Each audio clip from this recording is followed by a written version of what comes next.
Jaime Torres Bodet.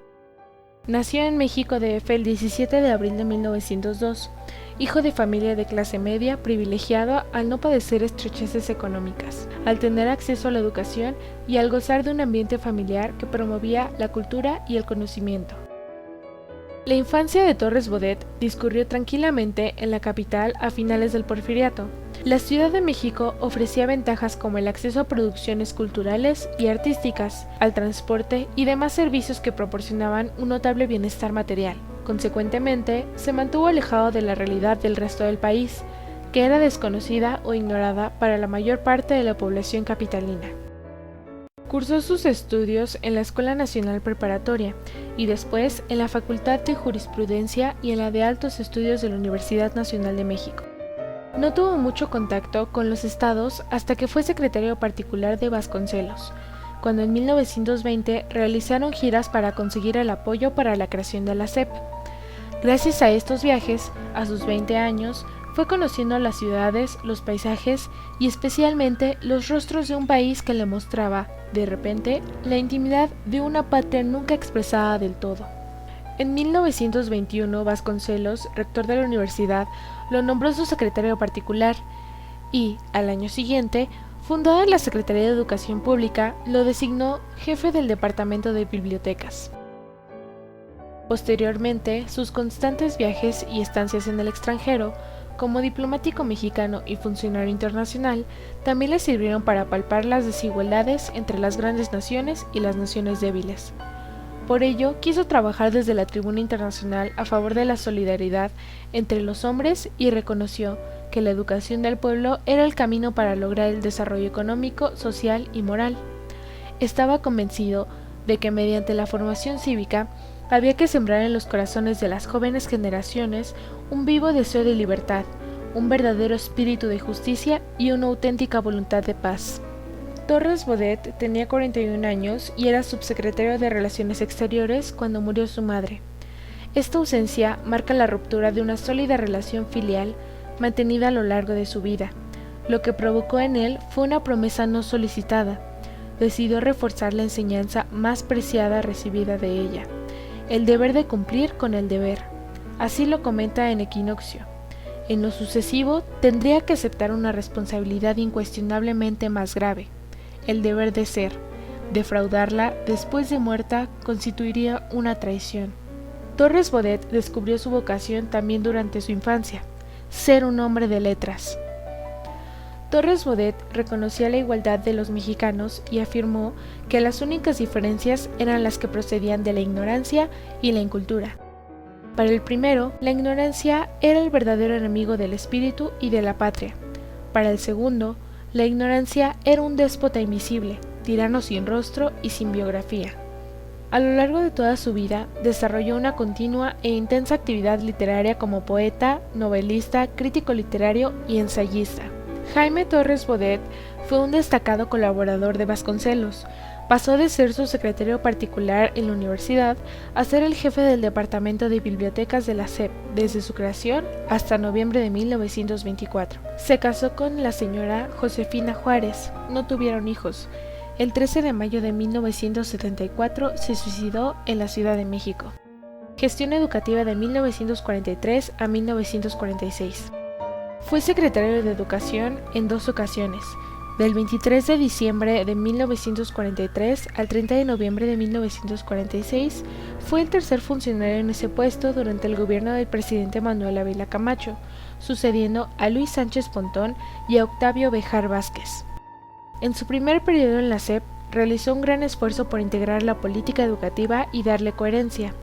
Su primera actividad consistió en organizar y lanzar la campaña contra el analfabetismo, campaña que logró alfabetizar en 2 años a 708,000 adultos y dejó inscritos a otros 732,000.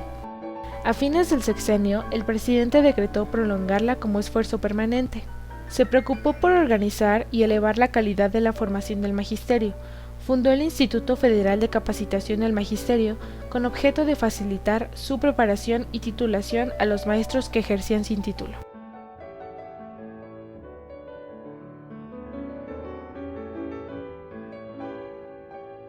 Es decir, que todos los mexicanos, letrados e iletrados, vinculasen los problemas de su existencia con los del resto de sus conciudadanos, y que reconocieran también que en el corazón de todos está el mismo deseo de justicia y de paz. La campaña era una forma democrática de educar para la democracia. Torres Bodet sabía que de nada vale enseñar a leer, ni crear escuelas, ni fomentar la educación fundamental de las masas, si los que acaban de aprender no pueden procurarse textos, o más aún, si no se les ofrece y proporciona material de calidad para el ejercicio de la lectura. Y a tal propósito estuvieron encaminados los esfuerzos de ambos. Torres Bodet, en su primer periodo al frente de la SEP, se encontró con una gran cantidad de maestros en servicio sin contar con los estudios normalistas reglamentarios, situación especialmente habitual entre los maestros rurales, que tenían una gran vocación pero pocos recursos pedagógicos. Tuvo que ser creativo para cambiar esta situación, ya que no se podían instalar simultáneamente tantos centros de capacitación en todas las regiones como eran necesarios, ni se podía pedir a los profesores que se desplazaran a las ciudades para recibir la capacitación. La opción fue impartir los cursos por correspondencia y durante las vacaciones, los maestros alumnos se concentraban en algunas ciudades para recibir cursos presenciales y realizar sus exámenes. Con esta iniciativa logró establecer lo que alguien llamó alguna vez la más grande escuela normal de todo el continente. Dada su metodología innovadora, este sistema de capacitación mediante cartillas enviadas por correspondencia fue el primer experimento de educación a distancia en México y Latinoamérica. A Torres Bodet le interesa fortalecer la identidad para que México sea un baluarte de convivencia pacífica y se muestre solidario con el mundo, pues tiene siempre presente la trascendencia internacional global, se diría hoy en día.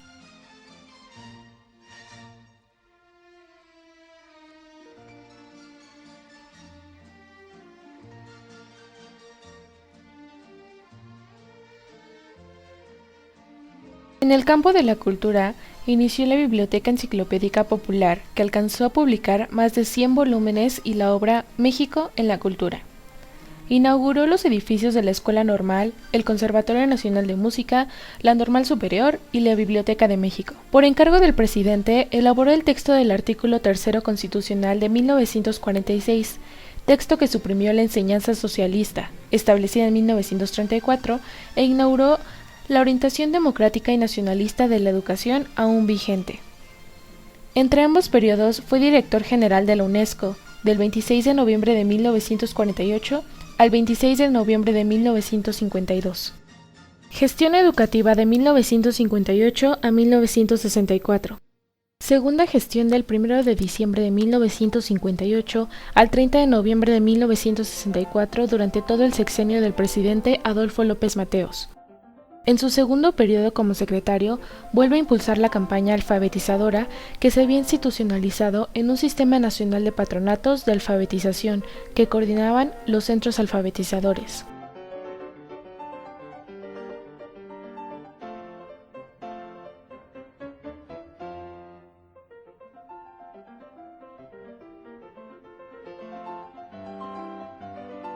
Para atender este problema, el secretario formó una comisión nacional que había de elaborar el llamado Plan de 11 años. Este tendría por objetivo asegurar la resolución del problema de la educación elemental en México, si bien limitaba sus aspiraciones a la demanda real, o sea, a los niños que efectivamente solicitarían tener acceso a la enseñanza. El plan propuso crear, en el periodo 1959-1970, 51.000 nuevas plazas de maestros y construir 39.265 aulas. Incluyó también el establecimiento de nuevas escuelas normales y la ampliación de las ya existentes y reforzó las actividades del Instituto Federal de Capacitación del Magisterio para la titulación de los maestros. Con apoyo del Consejo Nacional Técnico de la Educación, creado en el sexenio anterior, se encargó de la revisión de los planes y programas de estudio de la primaria, así como de la reforma de la educación normal.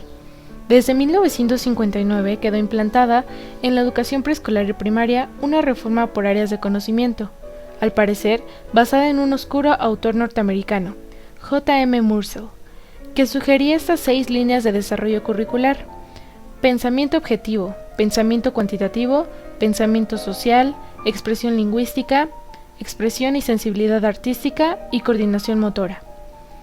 En septiembre de 1960 se introdujo también la reforma de los planes y programas de la secundaria, reduciendo el número de asignaturas a 6 al año, más 4 actividades de carácter práctico. Otra tarea de gran trascendencia consistió en elaborar y publicar los libros de texto gratuitos para la educación primaria, para lo cual fundó el 12 de febrero de 1959 la Comisión Nacional de Libros de Texto Gratuitos. Esta iniciativa encontró fuerte oposición de parte de amplios grupos sociales que impugnaron el carácter obligatorio de los nuevos libros. El manejo del conflicto por parte del secretario no fue del todo afortunado. La polémica se prolongó hasta mediados de 1963, desgastando no poco la autoridad de Torres Bodet. Otro conflicto al que se enfrentó como secretario fue con los egresados normalistas que se rehusaban a desplazarse a los lugares que les eran asignados. Ante las reacciones de la autoridad educativa, los líderes magisteriales exigieron la reducción del número de alumnos por grupo con objeto de aumentar las plazas en el Distrito Federal. Los inconformes montaron una guardia permanente en la SEP, que hubo de ser disuelta por la policía y los granaderos. Se inició una huelga de maestros y la confrontación se prolongó por varios meses hasta que el propio Sindicato Nacional de Trabajadores de la Educación destituyó a los provocadores y las iras se calmaron.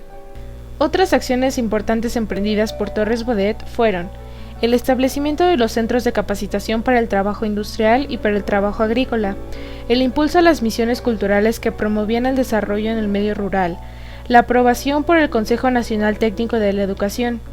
En 1960, de un plan de reformas a la educación media que relacionó orgánicamente los dos ciclos de esta, actualizó los planes de estudio del primero, que no se habían reformado desde 1944, y reestructuró el segundo en sus ramas universitaria y técnica.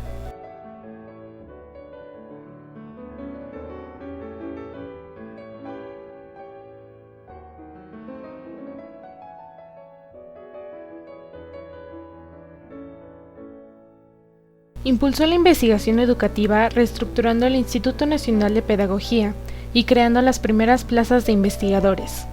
Entre ambos periodos en la SEP, Torres Bodet desempeñó el cargo de director general de la UNESCO durante 4 años, periodo en el que enriqueció su visión internacional de la educación, viajó ampliamente y estuvo en contacto con notables personalidades.